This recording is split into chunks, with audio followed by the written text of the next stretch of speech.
Hi friends, welcome to my channel. ఇప్పుడు ఏంటంటే నేను సామర్లకోటకి వెళ్తున్నా బండి మీద. కుమార భీమారామం, ఇది వన్ ఆఫ్ ద ఆరామాల్లో ఒక గుడి. దీని విశిష్టత ఏంటో నేను అక్కడికి వెళ్ళి చెప్తాను. ఇక్కడ నుంచి నేను ఒక 28 కిలోమీటర్స్ సామర్లకోట ట్రావెల్ చేయాలి బైక్ మీద. అక్కడికి వెళ్ళిన తర్వాత నేను మిగతా డీటెయిల్స్ అవి ఇస్తాను.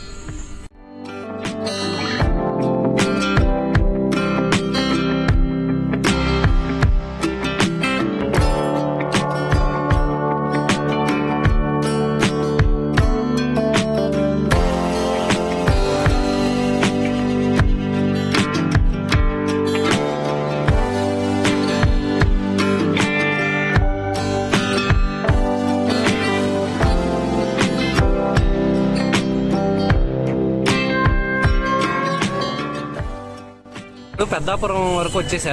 పెద్దాపురం ఇంకా సామర్లకోట 7 కిలోమీటర్స్ డిస్టెన్స్. అసలు సామర్లకోట వచ్చిందా లేదో కూడా తెలీదు.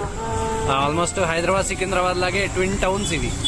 ఓకే, సో ఇది నా వెనకాల ఉన్నది మరిడమ్మ అమ్మవారి దేవస్థానం. ఈ గుడి కూడా చాలా పెద్దది, చాలా విశిష్టత కలిగి ఉన్నది. కుదిరితే పెద్దాపురం వచ్చినప్పుడు ఈ గుడికి రండి. లెట్స్ గో టు కుమార భీమారామం.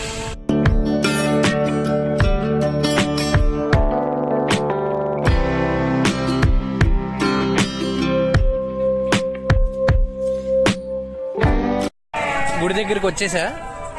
ఇంకా ముందు దర్శనం చేసుకుని ఆ తర్వాత మాట్లాడుకుందాం.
అది కాలభైరవ స్వామి దేవస్థానం, పరివార దేవత అన్నమాట. ఇలా గుడి లోపలికి వెళ్ళాలి. ఇక్కడి నుంచి ఇది కోనేరు. ముందు దర్శనం చేసుకుని వచ్చేద్దాం. నంది మండపంకి దారిది.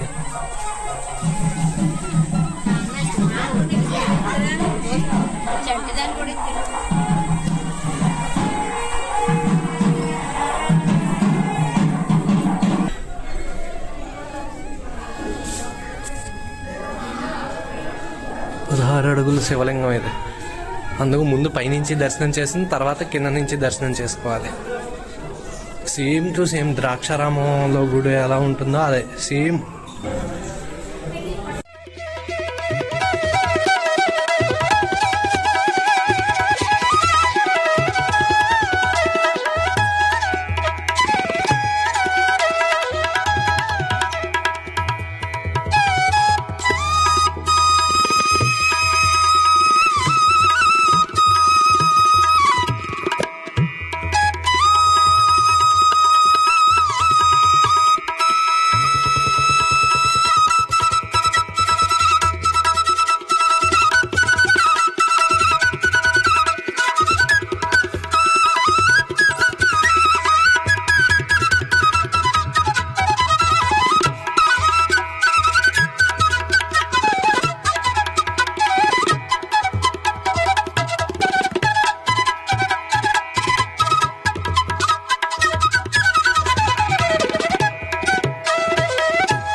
అది నెలవంక, ఇది స్వామి చంద్రశేఖర్, శశిధరుడు.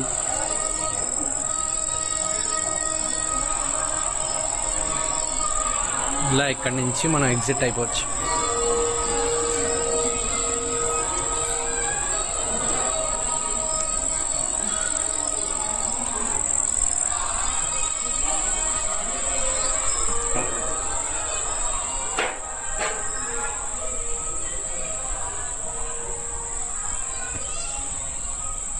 ఈ ప్లేస్ చూడండి ఎంత అందంగా ఉందో ఎగ్జిట్ అయిన తర్వాత.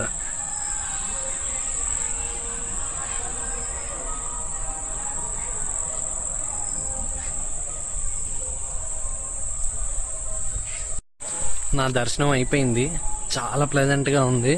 అండ్ మోర్ ఓవర్ ఇక్కడ గుడి సేమ్ టు సేమ్ దక్షారామం గుడిలా ఉంది. సేమ్ నేను వెళ్ళాను లాస్ట్ ఇయర్, ఒక 2-3 years బ్యాక్ వెళ్ళుంటా. దక్షారామం గుడి సేమ్ టు సేమ్, ప్రతిదీ సేమ్గానే ఉంది. అండ్ ఇక్కడ శివలింగం 16 అడుగులు పొడవుగా ఉంటుంది. 2nd floor నుంచి చూడాలి. ఫస్ట్ ఫ్లోర్ మనం మామూలుగా దిగుతాము, దిగి మెట్లు ఎక్కుతాము లోపలికి. కాంపౌండ్లో ఎంటర్ అయిన తర్వాత ఇగో ఇదే ప్రాంగణం, దేవాలయ ప్రాంగణం. సో ఇందులోకి వెళ్ళిన తర్వాత కిందకి దిగుతాం. అంటే తెలుసు కదా, మీరు చూసే ఉంటారు, వీడియోలో చూస్తారు. సో దిగిన తర్వాత మళ్ళీ ఒక ఫ్లోర్ ఎక్కి కిందన లింగం కింద నుంచి దర్శనం చేసుకుంటాం. కింద నుంచి దర్శనం చేసుకున్నాక ఆ తర్వాత పైకి వెళ్తాం. మీదకెళ్ళి అక్కడ స్వామివారిని దర్శనం చేసుకుంటాం. అక్కడ స్వామివారిని ఎంత బాగా అలంకరించారంటే చాలా బాగుంది. అంటే నాకు మాటలు రాలేదు. అండ్ సాయంత్రం నేను ప్రదోష వేళ వచ్చాను కాబట్టి సాయంత్రం ఈ మంగళ వాయిద్యాలు వీళ్ళు అన్ని వాయిస్తున్నారు. స్వామివారికి హారతి పెట్టడం చాలా అందంగా చేశారు, చాలా బాగుంది. అండ్ ఇక్కడ స్థల పురాణం వచ్చేసరికి కుమారస్వామి తారకాసుర సంహారం అప్పుడు మెడలోని తారకాసురుడి మెడలో శివలింగం ఉంటే ఆ శివలింగాన్ని ముందు ఛేదించారు. అది ఒక 5 ముక్కలుగా పడింది. హైందవ ధర్మ సంప్రదాయంలో శివలింగం ఎంత చిన్న ముక్క ఉన్నా సరే అది శివలింగం కిందే లెక్క. కాబట్టి 5 ముక్కలుగా విచ్ఛిన్నమైపోయి పడిపోయింది. పడితే 5 క్షేత్రాలుగా అవే పంచారామాలుగా అయ్యాయి అన్నమాట. అమరావతి, గుంటూరు దగ్గర అమరావతి, ఆ తర్వాత భీమవరంలో భీమేశ్వర స్వామి, తర్వాత క్షీరారామం, పాలకొల్లు, తర్వాత సామర్లకోట. ఇది కుమార భీమారామం. పడిపోయినప్పుడు ఇక్కడ తారకాసుర సంహారం తర్వాత కుమారస్వామి వచ్చి ఇక్కడ ఈ లింగాన్ని ప్రతిష్ఠించి అర్చన చేసి పూజ చేసి వెళ్ళారట. అందుకనే సేమ్ 5వది దక్షారామం. 5వది అంటే సీక్వెన్స్ ఉంటుంది, సీక్వెన్స్లో ఇది లాస్ట్ది. సో దక్షారామం ఫస్ట్ గుంటూరు అమరావతి, అమరారామం, భీమవరం భీమేశ్వరుడు, భీమారామం, క్షీరామరామం పాలకొల్లు, దక్షారామం, తర్వాత కుమార భీమారామం. ఇది కుమార భీమారామం క్షేత్రం అన్నమాట. ఇది ఇక్కడ స్థల పురాణం. ఇక్కడ స్కూటర్ 2-wheeler అయితే 10 రూపీస్, కార్ అయితే 50 రూపీస్, బస్సు పార్కింగ్ అయితే 100 రూపీస్. ఇక్కడ నుంచి మీరు ట్రాన్స్పోర్టేషన్ నేను మీకు చెప్తాను ఎలా అంటే, Samarlakota railway station back side back gate దగ్గరే ఉంటుంది ఈ గుడి. మీరు చాలా ఈజీగా వచ్చేయచ్చు. ప్lenty ఆఫ్ బస్సెస్ ఉంటాయి మీకు. ఈస్ట్ గోదావరి, వెస్ట్ గోదావరి నుంచి, తర్వాత హైదరాబాద్, విజయవాడ నుంచి రావాల్సిన వాళ్ళు మీరు టువర్డ్స్ జగ్గంపేట, రాజమండ్రి దాటిన తర్వాత జగ్గంపేట వస్తుంది. ఆఫ్టర్ 30 kilometers జగ్గంపేట నుంచి రైట్ తీసుకొని టువర్డ్స్ పెద్దాపురం రావాలి. అక్కడ మీకు సామర్లకోట దారది. సో మీరు చాలా ఈజీగా వచ్చేస్తారు. జగ్గంపేట వస్తే జగ్గంపేట నుంచి కాకినాడ వెళ్ళే బస్సులు 20 బస్సెస్ ఉంటాయి. కాకినాడ వెళ్ళే ప్రతి బస్సు ఇక్కడ ఆగుతుంది. And bus stand railway station ఆపోజిట్లోనే ఉంటుంది. రైల్వే స్టేషన్ దగ్గర మీకు ఆటోస్ అన్నీ దొరుకుతాయి. ఆటోస్ మహా అయితే ఒక 10 రూపీస్, 15 రూపీస్, మ్యాక్సిమం 20 రూపీస్ తీసుకుంటారు. ఇది కాకినాడ వెళ్ళే రూట్. కాకినాడ వెళ్ళే రూట్లోనే మీరు దిగిపోయిన తర్వాత అక్కడ ఒక గోదావరి పిల్లకాల ఉంటుంది, అది దాటుకొని మీరు నడుచుకొని లోపలికి వచ్చేయచ్చు. చాలా ఈజియెస్ట్ వే. అండ్ వైజాగ్ నుంచి వచ్చేవాళ్ళు కాకినాడ రావచ్చు. సామర్లకోట స్టేషన్ అన్నది జంక్షన్. ఇది కాకినాడ నుంచి వచ్చి వెళ్ళే వాళ్ళకి. కాకినాడ అటు నుంచి వైజాగ్, కాకినాడ, తుని అటు సైడ్ రావాల్సిన వాళ్ళు మీరు కాకినాడ వచ్చేయచ్చు. కాకినాడ నుంచి సామర్లకోట, మీరు కత్తిపూడి నుంచి బస్ రూట్ అది ఉంటుంది. అండ్ మోస్ట్లీ హార్డ్లీ 150 రూపీస్ ఉంటుంది. మీరు టువర్డ్స్ ఇటు కాకినాడ వచ్చేటప్పుడు వైజాగ్ నుంచి మీరు అన్నవరం, సింహాచలం అన్ని కవర్ చేసుకుని వచ్చేయచ్చు. పిఠాపురం, పురోహితికాదేవి కూడా కవర్ చేసుకొని రావచ్చు. సో ఇంతటితో నా వీడియో నేను ఎండప్ చేస్తాను. Please do like, share and subscribe. By.